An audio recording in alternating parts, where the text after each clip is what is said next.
नमस्कार मोना किचन को आपण मानक बहुत बहुत स्वागत। चलतु आज आउ गोटे रेसिपी देखा। बहुत सुंदर ही लगे तरकारी कोबी रे प्रकार तरकारी बनातु बहुत कम समय रे बहुत भल लगे।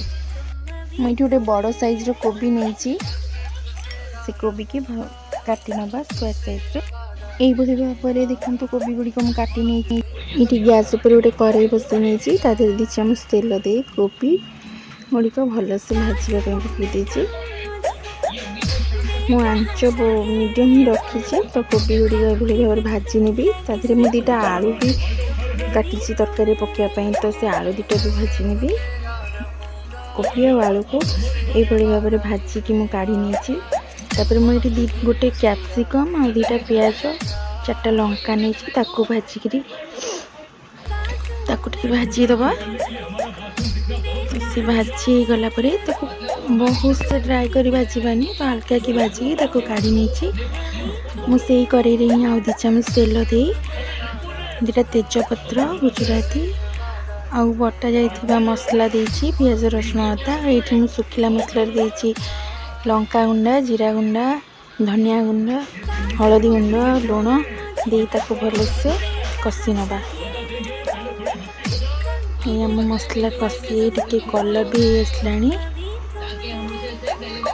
मसला भलसे टे कषी गला परे मुझे कोबी और आलू को मसला पकई ताको अल्प समय भाजी मसला गुड़ा जपरी मिसी जीव तादेह से भाव में मुझे भाजी नहीं मसला संगे आपर टे पानी दे देछि अल्प ही पानी देछि बेसी ना तो कप खंडे पानी दे ताको घोड़े नहीं 10 मिनिट 10 मिनिट हो गलानी ये भल से फुटी गलानी। तादेह भाजिकी रखि कैप्सिकम और प्याज और कंचा लंका को ऐड कर तो ताको टिके भल से मिसई दे कोबी और आलू सहित से मसला टिके पीवाई ताको छाड़दबा। ताको भी मुझे 5 मिनिट खंडे कवर कर 5 मिनिट खंडे कवर करी मुझे छाड़ी ये आम 5 मिनिट हो जाए तो मुझे गरम मसला ऐड कर गरम मसला पकईदेली।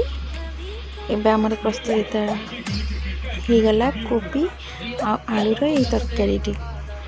आपण मानक मो रेसिपी केमिति लागुची मते निहाती भाव में जनातु